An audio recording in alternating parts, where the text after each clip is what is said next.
Now that your API is sending back authentication tokens when users sign up or log in, it's time to start talking about how those tokens are going to be used to actually authenticate other requests. Now remember, every single request to the API is going to require authentication with the exception of sign up and log in. For everything else, the client is going to need to provide that authentication token, and the server is going to validate it before performing whatever operation they're trying to do.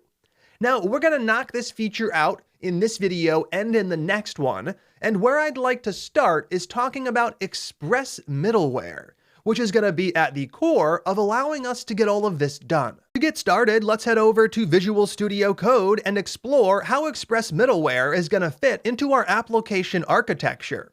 Now for this video, we'll be spending all of our time in index.js, and over here, I'm going to start by pasting in a set of JavaScript comments, which are going to serve as a little diagram illustrating what Express Middleware will allow us to do.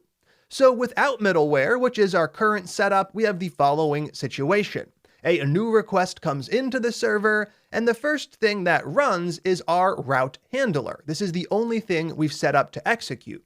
So the new request comes in, Express maps it to the correct route, and that function gets executed. This is exactly what we've seen for the dozen or so requests we've created and run so far.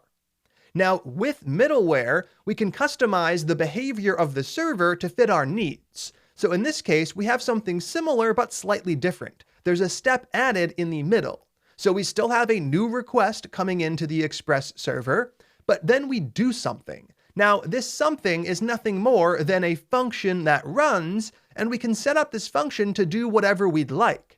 Maybe we want to log out some statistics about the request so we can keep track of it in our server logs, or maybe we want to check if there's a valid authentication token. Now, once the middleware runs, we can continue to choose to run the regular route handler so the given operation is completed successfully.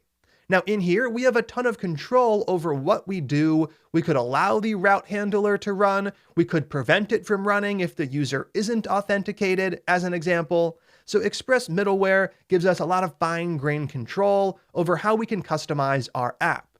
Now, when we set up our middleware functions, we don't have to do it for every single route in the Express application.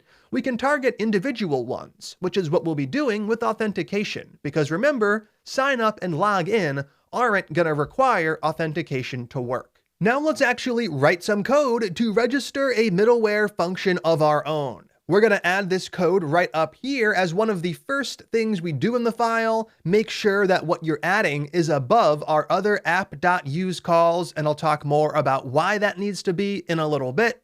And right here, what are we going to do? Well, to register a new middleware function to run, we use app.use, a method we've actually called before. Now, every time in the past when we've called app.use, we always provide something that was created by Express. We've never explicitly provided a function that we've defined, but that's exactly what we're going to do right here. So let's go ahead and pass to use a single argument, a function. Now, this function is the function that's going to run between the request coming to the server and the route handler actually running. And it has access to the same information as the route handler. Right here, I get access to the request and the response along with one additional argument called next. Now, request and response, both of those contain the same information that we would have for our route handler. It is only next that's specific to registering middleware. To get started, let's go ahead and just use console.log to print something to the terminal. What I'm going to do is print out the request method and the path. So was it a get, a post, a delete, and what was the path? Was it /users or /posts? So right here, we have access to all of that information on the request object. We have request.method, where we can get the HTTP method used, and we have request.path, where we can get that path. Now, for the moment, we're not going to add anything else into the function. We're just going to set it up with this one line, and we're going to test it out by running a request from Postman. Let's go ahead and run a request like the read users request right here. I'm going to go ahead and fire that off. And down below, what do we see? I see loading printing, and it's never going to go away. It's going to run until eventually Postman just gives up. Now we can always cancel that in order to stop the request, but the question is, why is it always loading? Why doesn't ever it get the response that it's expecting, which would be the user's array? The reasoning has to do with the function that we've created. Your middleware function can do as much or as little as it needs to. It could be something as simple as logging out a message, or something as complex as validating a token and making sure that user exists in the database. But it's your job to call next if the next thing in the chain should run. So down below, we have the new request and we have do something. If do something, our middleware function, never calls next, the route handler is never going to run. If we do want the route handler to run, all we do is we call next right here. We don't have to provide any arguments to it. We just call it, letting Express know that we're done with this middleware function. So right here, we can add the call to next and test things out. We're not going to change anything else. All we've done is we've added that in. Over inside of Postman, what I'm going to do is fire that off one more time, and right here, we are indeed getting the same old response we were getting before we ever had that middleware function set up. Now, inside of Visual Studio Code, you'll notice that down in the terminal, we have get/users showing up. So now we have the best of both worlds. We're able to log out what we wanted to log out, but in the end of the day, our request is still able to run, providing the user with the information that they requested. Now, it's possible that you don't always want to call next, and there's valid reasons to do that. Sometimes your middleware should stop the route handler from running, like it's going to do when we eventually set up authentication. For the moment, though, let's go ahead and work through a simpler example. We're going to say that if someone tries to use the getHTTP method, we go ahead and send back a message saying that they can't. But if they try to use post, patch, or delete, we'll allow it to work. So let's go ahead and see how we could set something like that up. Right here, we're going to wipe out our middleware function, and we'll start with a little conditional logic if. Right here, we're going to run this code if it is indeed a GET request. So for us, that would be looking at request.method and checking if it is equal to the string capital get. If it is, this code is going to run. If it's not, we could set up an else block that'll run instead. Now, if it is valid, if it's not get, we can go ahead and call next. That ensures that those route handlers will run. If it is get, currently, it would just never respond and we would see that loading screen forever, and that's not what we want either. If we're not going to call next from our middleware, it's a good idea to send back a response saying why things aren't working as expected.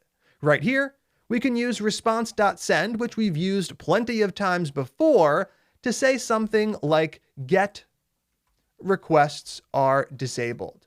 Now let's go ahead and save the program and test things out. If it's a GET request, I would expect us to see this message. If it's anything else, I would expect it to work.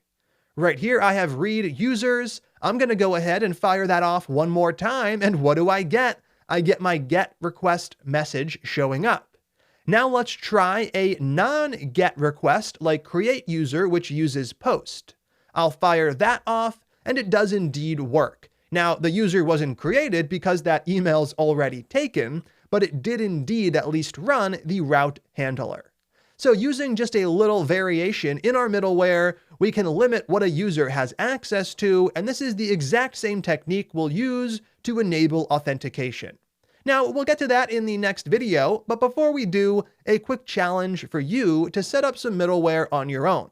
Up above, I'm going to go ahead and comment out the middleware function we've already created, and it's going to be your job to create a middleware function for when your site is in maintenance mode. Right here, it's going to be your challenge to create middleware for a maintenance mode. So right here, what you're going to do is register a new middleware function, and you could do that right here below our previous one. And the job of this one is to disable every single request. No matter what someone makes a request to, you're going to send back a response with a maintenance message and a 503 status code, which means that the service is temporarily unavailable. Now, for the actual message, you could say something like, "The site is under maintenance, please try back soon." This would be really useful if you were doing something like upgrading your database and you needed the service to shut down temporarily, though you would bring it back online shortly.